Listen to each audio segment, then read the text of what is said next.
Dun, dun, dun, dun, dun, dun, dun, dun, dun, dun.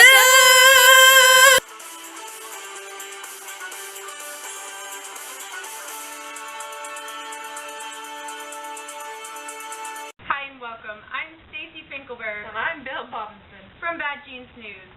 Tonight's main focus is on pre-implantation genetic diagnosis, in other words, sifting out bad genes, which are the genes that have the potential to cause genetic disorders. We will also discuss the ethical, moral, and social issues that surround this topic, and we will get an inside look at a clinic that offers this technology. Now let's go right to Lauren Grandy live at IVF Canada Clinic with Dr. Perry.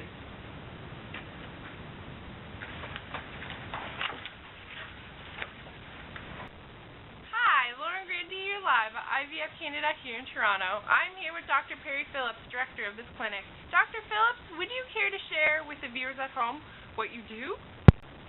Why, yes, thank you, Lauren. As you said, my name is Dr. Perry Phillips. I am an obstetrician and gynecologist and one of the directors here at IVF Canada. What we now offer here is pre-implantation genetic diagnosis. That sounds very interesting. Care to explain? This procedure is created for couples that know they have the potential to pass on a genetic disorder to their children.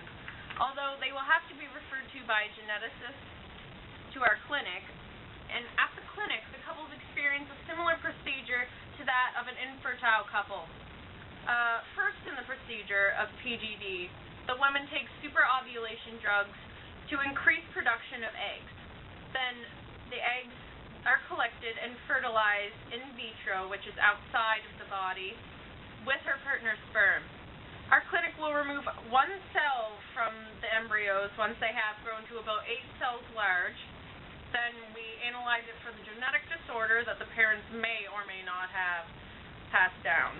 It is possible that not all the embryos have the defect, and if all goes well, the embryos will then be implanted back into the woman, and the affected embryos will be then discarded.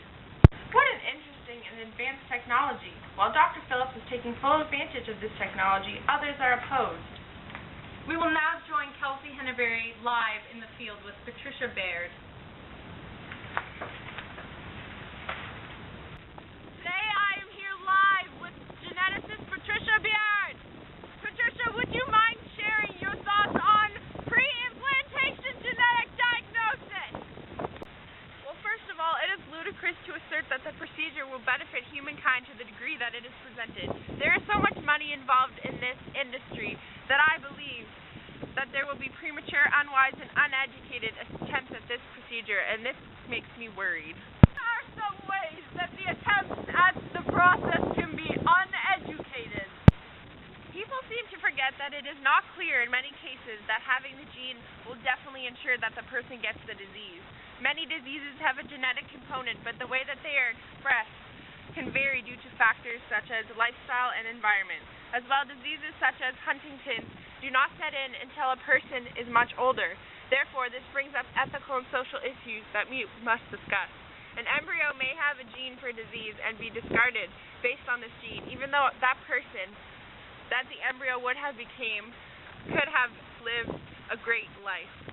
This process will cost between $6,500 and $9,800, of which $4,000 for the in vitro fertilization, $2,000 for the drugs, which can be covered by some drug plans, and $500 to $2,500 for embryo testing, and finally $300 for the transportation of the embryos for testing.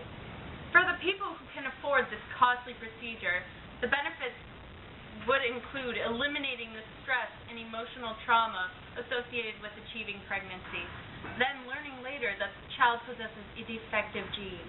Dr. Phillips has stated that PGD could have the potential to save the medical system billions of dollars by making sure kids with horrible diseases wouldn't be born. Others who are for the procedure, such as Ike Klug, who is a professor of bioethics at the University of Victoria, believe that bringing children into the world that have horrible diseases is unfair. She believes that parents who strongly believe that they could be at risk for passing down genetic diseases to their children would be irresponsible to not get this testing done, as they could be having a child that will live a pained life. There are concerns involving who may have access to this procedure and how this procedure is creating so-called designer babies. Thank you for joining us for our special pre-implantation genetic diagnosis episode here on Bad Genes News. To finish off our episode, we have a few questions for our viewers. 1. Do you believe that pre-implantation genetic diagnosis could create a superior breed of humans?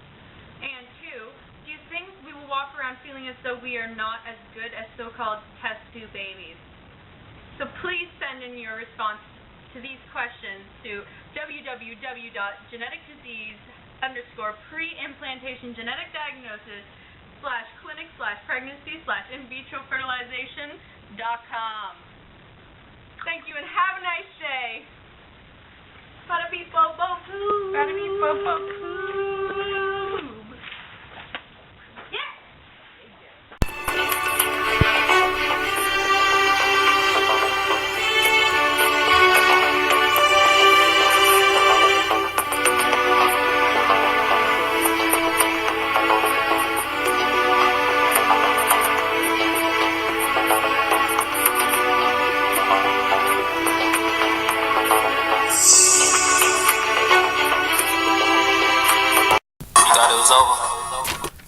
We just wanted to repeat the questions for you.